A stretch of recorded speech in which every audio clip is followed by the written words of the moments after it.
हर्षित landmark, सपनों का घर जैसा आप चाहते हैं हम बनाते हैं। 1, 2 एवं 3 BHK ready position flats. Call 9827321321।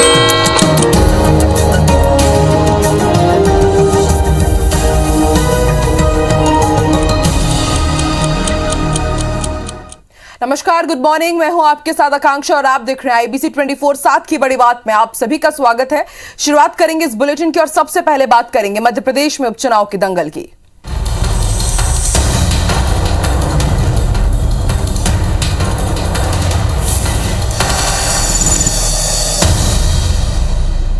तो मध्य प्रदेश के चुनावी दंगल के लिए दिग्गजों के दौरे की शुरुआत हो चुकी है। सीएम शिवराज सिंह चौहान आज जोबट में चुनावी सभा को संबोधित करने वाले हैं, तो वहीं पूर्व सीएम कमलनाथ आज रेगांव में चुनावी सभा करेंगे और कांग्रेस के पक्ष में वोट मांगेंगे। तो वहीं बीजेपी प्रदेश अध्यक्ष BD शर्मा भी लगातार मोर्चा संभाले हुए हैं और आज वो खंडवा में बीजेपी के पक्ष में प्रचार करेंगे।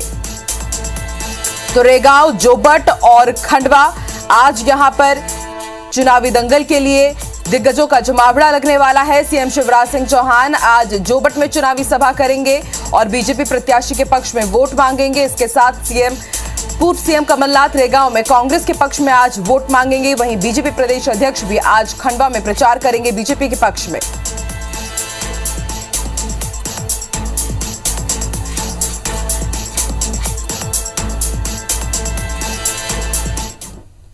मध्य प्रदेश में 1 लोकसभा और 3 विधानसभा सीटों पर उपचुनाव होने हैं।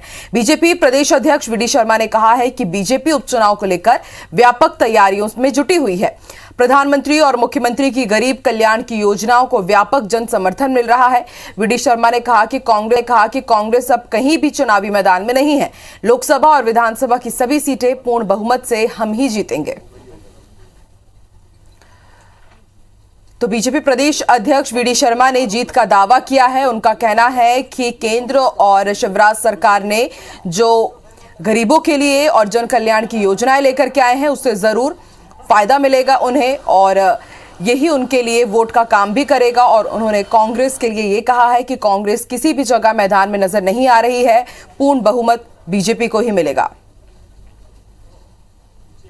भारतीय जनता पार्टी के कार्यकर्ता जिस उत्साह के साथ और हम सब लोग चुनाव प्रचार में जो व्यापक जन समर्थन के साथ मैदान में जो उतरे हैं, इस चुनाव में ऐतिहासिक बहुमत के साथ लोकसभा और विधानसभा की तीनों सीटें व्यापक बहुमत से जीतेंगे। ये केवल डूबता जहाज नहीं है, तो एक कागज की नाव बची है जो कभी भी नदी में डूब जाएगी। ऐसे हालात कांग्रेस के बने हैं। मध्य प्रदेश में उपचुनाव में जीत हासिल करने के लिए बीजेपी लगातार रणनीति बना रही है। इस कड़ी में बीजेपी ने अब दीपक से कमल नया प्लान तैयार किया है।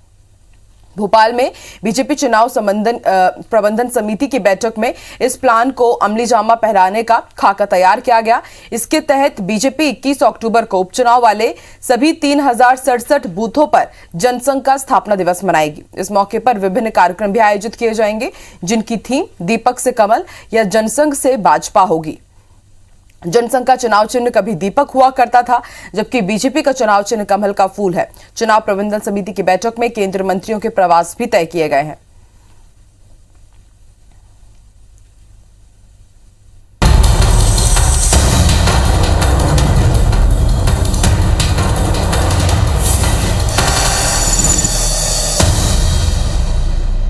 चलिए और अब रुक करते हैं कुछ दूसरी खबरों का। बड़ी खबर आपको रायपुर से बता दें, सीएम भूपेश बघेल आज जयंती समारोह का वर्चुअली उद्घाटन करने वाले हैं। आपको बता दें, पंडित माधवराव सप्रे की 150वीं जयंती के अवसर पर जो समारोह आयोजित होने वाला है उसका उद्घाटन किया जाएगा वर्चुअली।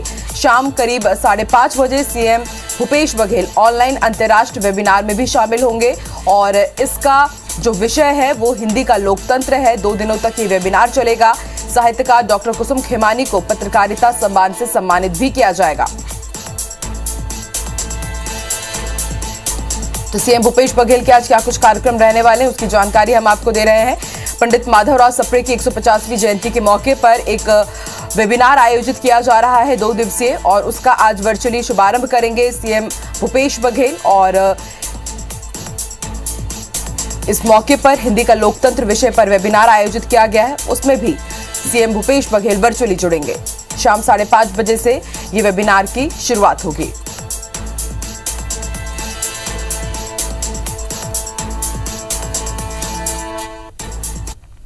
सीबीएसई ने 10वीं और 12वीं की बोर्ड परीक्षाओं के टर्म 1 के लिए डेट शीट का ऐलान कर दिया है और इस डेट शीट के मुताबिक 10वीं क्लास के पहले टर्म के बोर्ड परीक्षा 30 नवंबर से शुरू होगी।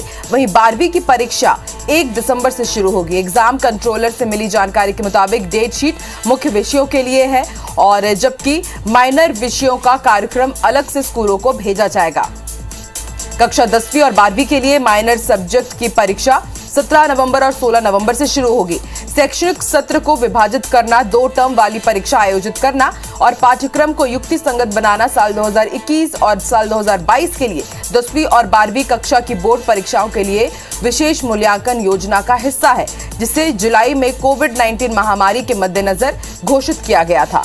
एग्जाम पैटर्न में कुछ बदलाव भी किए गए हैं। 10वीं और 12वीं की परीक्षा में सब्जेक्टिव प्रश्न नहीं होंगे और 90 मिनट की ऑब्जेक्टिव परीक्षा होगी। साथ ही इस बार परीक्षा ऑफलाइन होगी। प्रश्न पढ़ने के लिए 20 मिनट मिलेगा। एग्जाम OMR शीट पर ही होगा। वहीं अगर छात्र गलत सर्कल मार्क कर देते हैं तो सुधार के लिए ऑप्शन भी दिया जाएगा। हर क्वेश्चन के चारों सर्कल के आगे खाली जगह दी जाएगी। परीक्षा 11:30 बजे से शुरू होगी। स्कूल 11 बजे तक ही चलेंगे। टर्म 1 और टर्म 2 का प्रैक्टिकल अलग अलग होगा। टर्म 1 परीक्षा के बाद स्कोर के रूप में नतीजे घोषित किए जाएंगे। किसी भी छात्र को पहले टर्म के बाद पास, कंपार्टमेंट और रिपीट कैटेगरी में नहीं रखा जाएगा। अंतिम परिणाम दूसरे टर्म की परीक्षाओं के बाद ही घोषित किए जाएंगे। साथ ही दूसरे टर्म की परीक्षा मार्च-अप्रैल साल 2022 में आयोजित की जाएगी और ये देश में कोविड की स्थिति पर निर्भर करेगा। तो सीबीएसई के टर्म 1 के एग्जाम्स का ऐलान कर दिया गया है और बाकायदा इसके लिए डेट शीट और क्या प्रारूप रहेगा एग्जाम का वो भी उसकी घोषणा कर दी गई है। बताया जा रहा है कि फर्स्ट टर्म अभी नवंबर-दिसंबर से शुरू हो जाएंगे और जो अंतिम परिणाम होंगे वो दूसरे टर्म के एग्जाम्स के बाद ही आएंगे और जो दूसरे टर्म के एग्जाम्स होंगे वो भी अगले साल आयोजित किए जाएंगे और वो पूरी तरह से निर्भर करेगा कि उस दौरान देश में कोरोना की स्थिति कैसी है। 12वीं के पहले टर्म के एग्जाम्स 1 दिसंबर से है, तो वहीं 10वीं पहले टर्म की परीक्षा 30 नवंबर से है। इसके लिए बाकायदा एक पूरा प्लान तैयार किया गया है और उस प्लान की पूरी तैयारी आप सीबीएसई की वेबसाइट में भी आप देख सकते हैं अगर आप 10th या फिर 12th से ताल्लुक रखते हैं तो।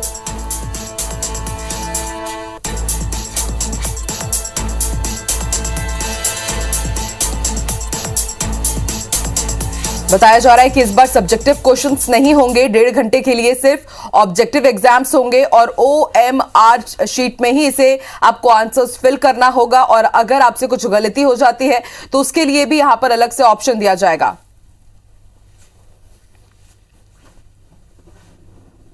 और चलिए अब जानकारी ले लेते हैं कि आज मध्य प्रदेश और छत्तीसगढ़ में क्या कुछ खास रहने वाला है। 2 सहयोगी इस वक्त हमारे साथ जुड़ गई हैं।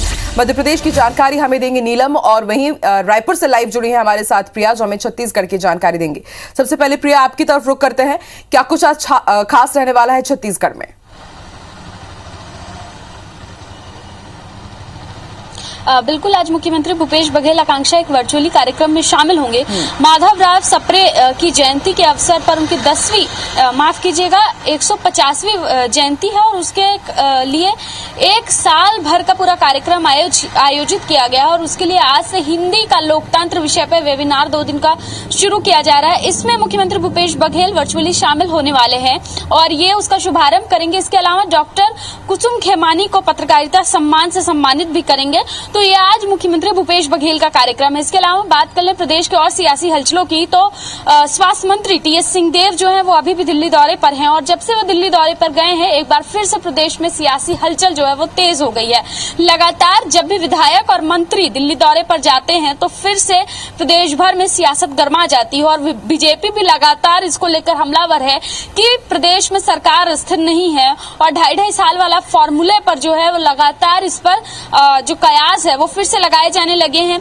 2 दिन पहले ही स्वास्थ्य मंत्री टी.एस. सिंहदेव दिल्ली दौरे पर गए थे, लेकिन अंबिकापुर में हुई दुर्घटना के बाद वो फिर से राजधानी रायपुर लौट आए थे और वहां से वो अंबिकापुर गए थे, लेकिन अब फिर वो दिल्ली लौट गए हैं और ऐसी जानकारी मिल रही है कि वो वहां अपने वरिष्ठ नेताओं से मुलाकात करने वाले हैं। इसके अलावा मंत्री जी से मिलिए कार्यक्रम जो है कांग्रेस का वो आज राजीव भवन में है और उसमें पीएचई मंत्री गुरु रुद्र कुमार जो है वो बैठने वाले हैं। दोपहर 12 बजे राजीव भवन में ही जो मंत्री हैं गुरु रुद्र कुमार, वो मुलाकात करेंगे जनता से, कार्यकर्ताओं से, और प्रदेश भर के कार्यकर्ता जो हैं उनसे मिलने के लिए, इस कार्यक्रम के तहत अलग अलग मंत्रियों से मिलने के लिए राजीव भवन पहुंचते हैं। तो आज पीएचई मंत्री गुरु रुद्र कुमार बैठने वाले हैं और लगातार प्रदेश भर में कोरोना के समय पे जो जल जीवन मिशन की क्या स्थिति रही है, क्या शिकायतें रही हैं, इससे संबंधित सारी जानकारी कार्यकर्ताओं को दी जाएंगी और कार्यकर्ताओं की शिकायत ली जाएगी।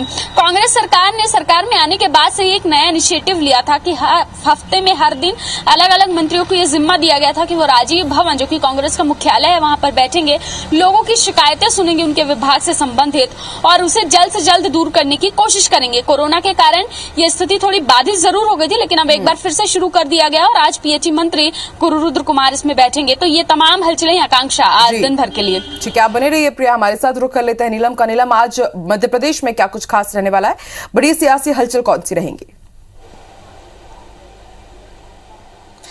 जी बिल्कुल, मध्य प्रदेश की हम बात करें तो चुनाव का चुनावी संग्राम जोरों शोरों से चल रहा है। दोनों ही प्रमुख पार्टियों के दिग्गज नेता मंत्री जो है लोकसभा सीट और विधानसभा सीटों में पहुंचकर चुनावी दौरे कर रहे हैं और इसी के तहत मुख्यमंत्री शिवराज सिंह चौहान का आज जो चुनावी दौरा है वो अलीराजपुर के जोबट विधानसभा के उदयगढ़ में प्रस्तावित है। वहां पर करीब वो 3 से 4 कार्यक्रमों में शामिल होंगे। काठीवाड़ा, भाभरा, यहाँ पर वो जनसभा को संबोधित करेंगे और स्थानीय कार्यक्रमों में भी शामिल होंगे। वहीं पूर्व मुख्यमंत्री और नेता प्रतिपक्ष कमलनाथ आज रैगांव विधानसभा सीट की जो प्रत्याशी है कल्पना वर्मा, उनके समर्थन में जनसभा करेंगे। इसके अलावा बीजेपी प्रदेश अध्यक्ष वीडी शर्मा के खंडवा लोकसभा सीट में उनका प्रचार का दौरा है। वहां वो मूंदी में जाकर के पन्ना समिति सम्मेलन में शामिल होंगे। इसके साथ ही साथ पुनासा में युवा सम्मेलन को भी वो संबोधित करेंगे और जनसभा को भी वो संबोधित करेंगे। तो बड़े कार्यक्रम यहाँ पर देखने को मिल रहे हैं। 3 विधानसभा सीट और 1 खंडवा लोकसभा सीट में जो है लगातार चुनावी संग्राम के तहत लगातार जनसभाएं की जा रही है और जैसे जैसे 30 अक्टूबर की तारीख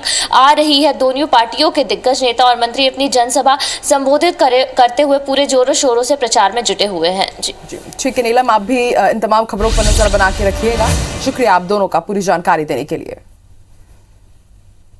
बड़ी खबर आपको भोपाल से बता दें, बेमौसम बारिश के कारण जो भी नुकसान हुआ है उसका सर्वे किया जाएगा। कृषि मंत्री कमल पटेल ने सर्वे के निर्देश दे दिए हैं। सभी कलेक्टर्स को सर्वे वीडियोग्राफी के निर्देश दिए गए हैं। इसके साथ ही कमल पटेल ने यह भी बयान दिया है कि किसानों को जितनी भी क्षति हुई है उसकी भरपाई की जाएगी और इसके लिए सर्वे के आदेश दे दिए गए हैं कृषि मंत्री कमल पटेल की तरफ से।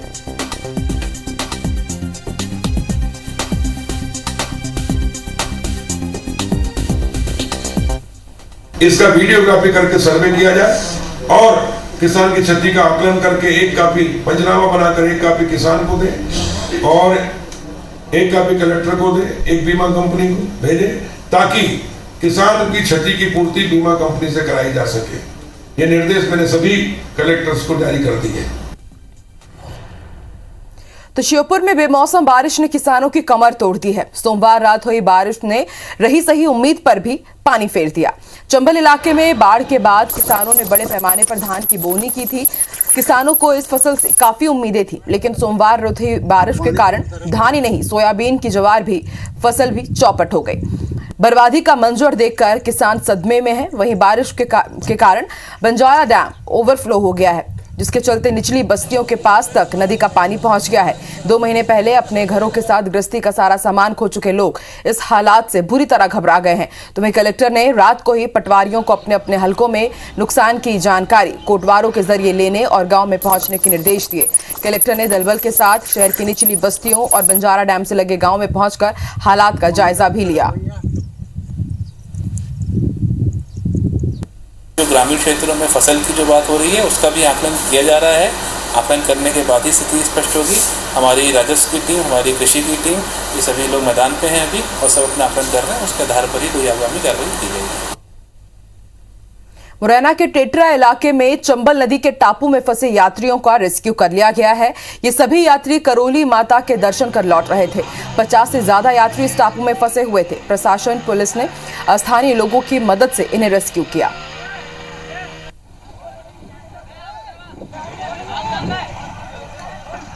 तो टापू में कुछ यात्री फंस गए थे और स्थानीय लोगों की मदद से उनका रेस्क्यू किया गया। बताया जा रहा है कि ये सभी लोग करोली माता के दर्शन कर वापस लौट रहे थे। उसी दौरान ये सभी लोग चंबल नदी के एक टापू में फंस गए थे। पुलिस प्रशासन ने स्थानीय लोगों की मदद से इन्हें सुरक्षित बचा लिया है। सभी लोग सुरक्षित हैं। Pathalgaon hit and run case के बाद एसपी ने जिले के 6 टीआई के साथ ही 50 पुलिसकर्मियों का तबादला किया है। साथ ही पत्थलगांव थानेदार और एएसआई समेत 20 पुलिसकर्मी यानी पूरे थाने के स्टाफ को ही हटाते हुए लाइन भेज दिया गया है। मुख्यमंत्री भूपेश बघेल ने एक बार फिर उड़ीसा बॉर्डर से होने वाली तस्करी को लेकर छत्तीसगढ़ और उड़ीसा के बीच संयुक्त बैठक की बात कही है। वहीं भाजपा ने प्रदेश भर में कैंडल मार्च निकाला और प्रेस कॉन्फ्रेंस कर सरकार को घेरा। ये रिपोर्ट देखिए। ये तस्वीरें छत्तीसगढ़ के अलग अलग शहरों की हैं, जहां बीजेपी युवा मोर्चा और महिला मोर्चा ने कैंडल मार्च निकाला। पत्थलगांव में 3 दिन पहले हुई दर्दनाक घटना की न्यायिक जांच के साथ मृतक के परिजन को 1 करोड़ और घायलों को 50 लाख रुपए मुआवजे की मांग की जा रही है। बिलासपुर में कैंडल मार्च को पुलिस ने बीच रास्ते में ही रोक दिया, जिसके बाद प्रदर्शनकारियों और पुलिस के बीच झूमाझपटी भी हुई। 1 करोड़ रुपए मृतक परिवार को मिलना चाहिए, घायलों के लिए घोषणा होनी चाहिए, न्यायिक जांच की मांग किए हैं और एसपी को तत्काल उनके ऊपर कार्रवाई होनी चाहिए। हमारे भारतीय जनता पार्टी महिला मोर्चा युवा मोर्चा के द्वारा एक कैंडल मार्च निकाली गई है। पीड़ित परिवार को 1 करोड़ का मुआवजा और जो घायल है उनको यदि मुआवजा नहीं देते हैं तो भारतीय जनता पार्टी प्रदर्शन करेगी। मैं गृह मंत्री और मुख्यमंत्री जी से पूछना चाहता हूँ, बाहरी राज्य के लोग आकर यहाँ पे अपराध करते हैं, हत्या करते हैं, लूटमार करते हैं, लोगों को चाकू मारते हैं, तो अब क्या वो राज्य के लोग वहाँ के राज्य की पुलिस को पकड़ेगी कि छत्तीसगढ़ पुलिस पकड़ेगी? विरोध में हम आज युवा मोर्चा एवं महिला मोर्चा के तत्वाधान में कैंडल मार्च निकाले हैं। निर्धन हुए हैं उन्हें 1 करोड़ और जो घायल हुए उन्हें 50 लाख का मुआवजा की मांग की है। इधर मुख्यमंत्री भूपेश बघेल ने एक बार फिर ओडिशा बॉर्डर से होने वाली गांजे और नशीली वस्तुओं की तस्करी को लेकर अपनी बात रखी। उन्होंने कहा, दोनों राज्यों के पुलिस प्रशासन के साथ बातचीत की जा रही है, संयुक्त बैठक कर इसे कंट्रोल किया जाएगा। अनेक बार ऐसा हुआ है कि महासमुंद जिलों में क्विंटल गांजे पकड़े गए हैं, कभी बस्तर के रास्ते से, कभी महासमुंद के रास्ते से, कभी रायगढ़ के रास्ते से। ये जो आ रहे हैं उसको रोकना बहुत जरूरी है, लेकिन उस प्रदेश से आ रहा है तो इसके लिए निश्चित रूप से वहाँ के शासन को भी लिखा जाएगा और वहाँ के पुलिस वालों से भी बातचीत की जाएगी। Pathalgaon hit and run case के बाद एक्शन मोड में आए एसपी ने पत्थलगांव थाने से टीआई, एसआई सहित 20 पुलिसकर्मियों को हटाकर उन्हें पुलिस लाइन में तैनात कर दिया है। साथ ही जिले के 6 थानेदार समेत कुल 50 पुलिसकर्मियों का तबादला भी कर दिया है। इसके साथ ही उड़ीसा झारखंड की सीमा पर पुलिस की पेट्रोलिंग भी बढ़ गई है। लगभग 50 अधिकारी और कर्मचारी गणों का ट्रांसफ़र किया गया है और इसमें 7 अधिकारी हैं, उसके अलावा 43 प्रधान आरक्षक हैं जिनका स्थानांतरण किया गया है। पत्थलगांव में 3 दिन पहले हुई घटना को याद कर और इन तस्वीरों को देखकर लोग आज भी सिहर जाते हैं। सरकार और प्रशासन भी इसके बाद हालात सुधारने में जुट गई है। Bureau report, IBC 24। पुलिस विभाग के ड्राइवर सिपाही के साथ मारपीट के आरोप के बाद नारायणपुर एसपी यू उदय किरण को मुख्यमंत्री भूपेश बघेल के निर्देश के बाद हटा दिया गया है। उनकी जगह गिरिजा शंकर जायसवाल नारायणपुर के नए एसपी बनाए गए हैं। वहीं यू उदय किरण को पुलिस मुख्यालय अटैच किया गया है। गृह विभाग ने इसके आदेश भी जारी कर दिए हैं। दरअसल उदय किरण पर उनके ही वाहन चालक आरक्षक जयलाल नेताम ने मारपीट का आरोप लगाया है। उनका आरोप है कि साफ सफाई को लेकर उदय किरण ने उनके साथ गाली गलौज करते हुए मारपीट की। साथ ही जवानों ने घायल जयलाल नेताम को अस्पताल में भर्ती कराया गया है कि पसली में चोट आई है। मामला सामने आने के बाद सीएम भूपेश बघेल ने ट्वीट कर कहा कि अमर्यादित होकर कर्मचारी से मारपीट क्षमा योग्य नहीं है। उन्होंने उदय किरण को हटाने के निर्देश दिए और फिर कुछ ही देर में उन्हें मुख्यालय अटैच करने संबंधी आदेश जारी कर दिया गया। इंदौर में मास्टर प्लान के तहत विकास के कई काम शुरू किए जाएंगे। इंदौर विकास योजना साल 2035 के तहत शहर के चारों तरफ पार्किंग लॉट तैयार किया जाएगा। केंद्र की अमृत योजना के तहत प्रदेश के 34 शहरों का चयन किया गया है, जिसमें इंदौर भी शामिल है। इस मास्टर प्लान में शहर के बाहरी हिस्सों में ट्रकों के लिए पार्किंग बनाने और कई मंडियों को शहर से बाहर शिफ्ट करने की बात रखी गई है। उद्देश्य ये है कि जो शहर की मूलभूत आवश्यकताएं हैं उसका शहर के लोगों से चर्चा किया जाए, अलग अलग एसोसिएशन से, और उनसे चर्चा करके वो सारे पॉइंट्स इनकॉर्पोरेट किए जाए मास्टर प्लान में। हर शहर की डिमांड अलग होती है। इंदौर की डिमांड है कि इंदौर आने वाले समय में बहुत बड़ा एक हब के रूप में, कॉमर्शियल हब के रूप में डेवलप हो रहा है। जबलपुर का नानाजी देशमुख वेटनरी कॉलेज देश का पहला ऐसा सेंटर बन गया है जहां विकलांग जानवरों के लिए आर्टिफिशियल पैर बनाए जा रहे हैं। राज्य सरकार ने इस योजना के लिए 2 करोड़ 17 लाख रुपए स्वीकृत किए हैं, जिससे आर्टिफिशियल लिम्स बनाने के काम में तेजी आएगी। कॉलेज में पदस्थ डॉक्टर शोभा जावरे को इस प्रोजेक्ट का हेड बनाया गया है, जिनकी अगुवाई में कुछ गायों को कृत्रिम पैर लगाए जाएंगे। अब शहडोल के धेनु सेवा संस्थान में रह रही 4 विकलांग गायों के कृत्रिम पैर बनाने का काम चल रहा है। जैसे ही पशु का पैर कट रहा है, उसके 1 माह के अंदर अगर हम उसको पैर को लगा देते हैं, पशु मालिक भी हमारा उसमें सहयोग करता है, गाय को प्रैक्टिस कराता है जैसे कि ह्यूमन को किया जाता है, तो हमें उसका सफलता इसमें मिले। हमारी कोशिश है कि जितने भी जानवर जो हैं जिनके पैर कट जाते हैं, अपाहिज हो जाते हैं किसी कारणवश, तो उनका हम ह्यूमन की तरह ही आर्टिफिशियल हाथ और पैर जिस तरह से लगते हैं, ताकि वो भी अपना जीवन जो है सुचारू रूप से जिए। इस बुलेटिन में फिलहाल इतना ही। आप देखते रहिए IBC 24। नमस्कार।